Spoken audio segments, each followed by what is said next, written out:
up, makeup minions? I'm Witte from WitteArtistry, and welcome back to my YouTube channel. If you are new here, please hit the subscribe button below to become part of the WitteArtistry family. Pennywise was requested by Shanna Kessler, thank you so much, and I decided to do my own zombie version of this makeup, so let's get into the tutorial. If you would like behind-the-scenes access and special perks, feel free to support me on Patreon. Starting off, priming my face so all my pores are nice and smooth so they can become undead. I'm using my Sephora Smooth Primer, and I'm going to be blocking out my eyebrows as usual, using an Elmers washable glue stick. Make sure it is washable, that is very important. Saturate your brow hairs, and then brush them upward and outward and smush them down with your finger. Once the brows are dry and you want to reduce the stickiness, just take a baby powder or translucent powder and lightly blot it over your eyebrows and dust off the extra. With a combination of wolf body paint and Paradise Mayron paint, I am using brown, yellow, and white to create my own undead skin tone mixture. I was going for a white that had undertones of green and just kind of looks super sickly. Then I'm setting that with MAC Fix Plus just to reduce cracking and that it stays put. In order to make a more realistic skin tone, you want to add in some speckling or splattering, so I am mixing brown and green and I'm dabbing that all over my skin with a sponge. And then mixing the same colors, adding black to create a dark color to start creating my wrinkles. Since I am a waterlogged dead zombie, all of my skin would sort of be sagging off of my bones, which is what I was going for. I also took a lot of inspiration from the old movie It, when the kid sprays an inhaler in his face and his face like melts. I'm kind of imitating those wrinkles and bubbles. After I've finished marking out the wrinkle marks with the body paint, I'm going to be using my BH Cosmetics 120 color eyeshadow palette. Oh my gosh, guys, fire me now. You need to fire the voiceover agent right now. I am going in all of the wrinkles with a gray eyeshadow, and I am blending the edges out to make it look more realistic, and creating wrinkles on my nose, and then super darken your sockets. Using a mixture of wolf green and brown face paint, I am going to be creating sort of a pussy, oozy, lumpy hole in one of my cheeks, and also creating really intense cheekbones, so I'm just kind of mapping that out.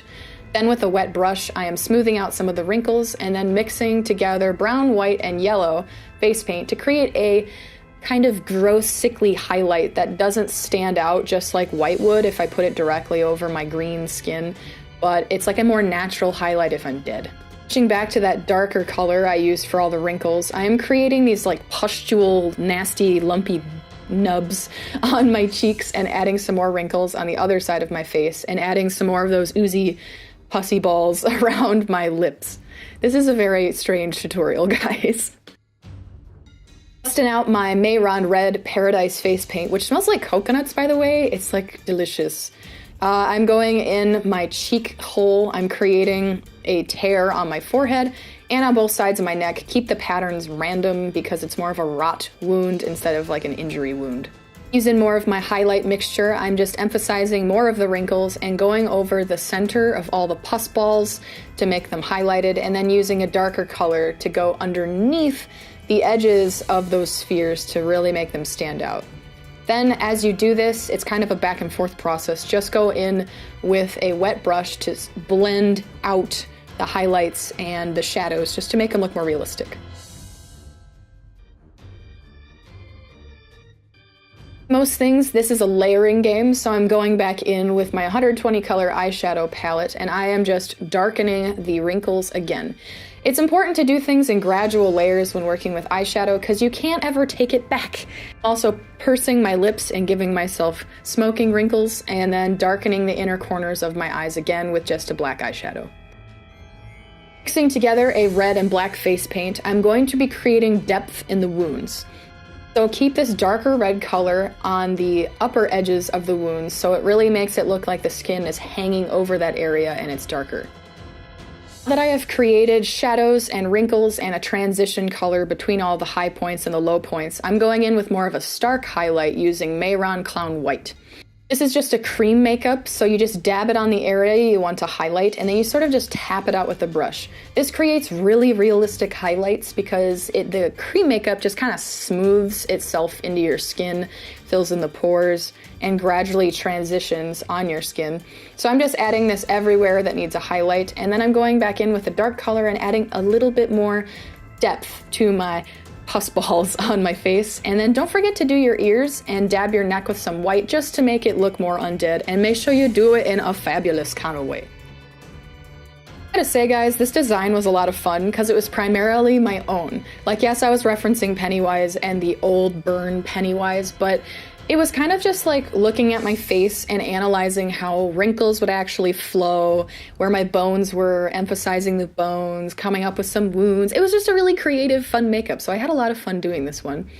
But I'm darkening up my eye sockets and feathering out the edges with a wet brush, and then smoothing out some of the lines I didn't like around my eyebrows. One thing that is consistent with both Pennywises is they have an ungodly amount of eyeliner on, so I'm using my Bobbi Brown gel liner just to imitate that. It's like really old ladies you see at the supermarket. I'm going to be drawing on my eyebrows, and they need to be super arched. So I created a dark gray color mixing black and white, and I just recreated those Pennywise brows. We're moving on to everybody's favorite part. I'm creating the clown makeup! Using red by itself was just too vibrant for my zombie Pennywise, so I added brown to the Paradise Paint red, and that created a nice muted tone. So I dabbed it out on my nose and smudged it a bit with my finger, and now I'm lining my lips, keeping the top really pointed, and then connecting my eye makeup down to my lips, making sure that the lines wrinkle with my wrinkly, nasty zombie skin, and then just adding the points on my eyebrows. Be adding more paint and then tapping it out with my finger just so it smears, like it looks like it's been worn for a while, or maybe it got wet. And because my eyes weren't goth enough, I decided to use my black eyebrow pencil by Ben Nye to darken up the edges and smear it over my eyelids. Here comes the best part, Dental Distortion's Gremlin Fangs. This is really where it looks like Pennywise. So I actually decided to do some costuming, which I can barely sew to save my life, so I was impressed I made these. They're out of the corners of a fitted bed sheet, 2 of them layered on top of each other, sewn so they have more ruffles, and then severely distressed so it looks like I've worn them for decades and then also bled all over them.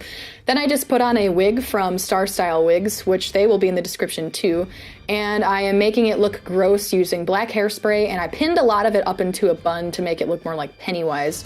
And also, I found that Pennywise has a lot of mascara on, so I added that too. You're done. You'll float too. You'll float too. Thanks so much for watching this, guys. Feel free to subscribe to my channel and hit the bell next to it so you don't miss any new videos. I hope you like this creepy zombie Pennywise for Halloween. I love you all, and I will see you next Saturday.